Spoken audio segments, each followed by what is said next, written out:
So in the underground, as well as just the entire music industry, staying relevant is everything. Being able to make a real living as a full-time artist heavily relies on how your listeners perceive your music and whether or not it resonates with them. And for the underground, a scene with cult fan bases and a ridiculous amount of competition, once again, staying relevant is everything. If you're an artist and you're not constantly grinding to stay relevant, you will fall off. And we've seen it happen with a bunch of artists in the scene, and while the guys I'm going to be mentioning in this video today haven't obviously completely fallen off, their careers and the hype surrounding them definitely diminished over the last year or so. Therefore, without further ado, I thought it would be interesting to consider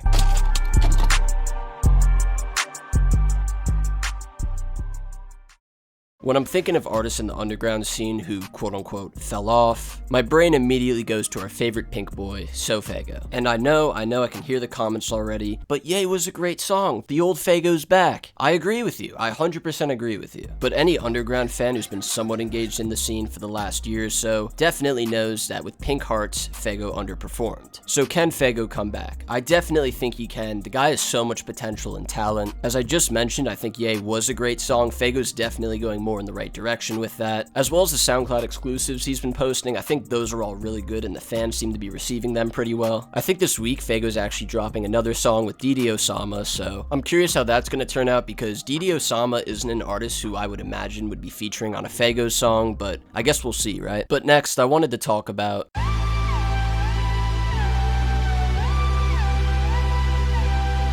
So I really hope I have everything correct on the situation here. If I get anything wrong, my apologies. But from what I've seen so far, according to Bobalamb's interview with SSG Kobe, the R-word allegations were false. Kobe showed some text messages and other stuff that somewhat proved that he was innocent, but there really wasn't any concrete evidence. But he did mention that he was considering filing a defamation lawsuit. And this is just my personal opinion. Let me know what you guys think in the comments below. But I really think it would be stupid for Kobe to follow through with this defamation suit if something did happen unconsensually with this girl. But let's just say, for the sake of conversation, we know that the allegations are false. The question is, can Kobe come back? And I hate to say it, but based on previous cases, I would say no. You can easily take a look at Lil Mosey, a much bigger rapper who went through a very similar situation, except I'm pretty sure he legally proved that the allegations were false, but still, the damage to his career is already done. Mosey's name is forever going to be associated with the R-word and this horrible situation, and the same thing I think is going to happen to Kobe, except on a smaller scale, obviously, since he hadn't quite blown up yet. But I will say, I mean, Kobe's a talented guy. I don't think he's anything revolutionary, but there is a small chance that he could come out with the hit song and everyone will look past these allegations, but unfortunately, I just really don't see that happening. And on that depressing note, let's talk about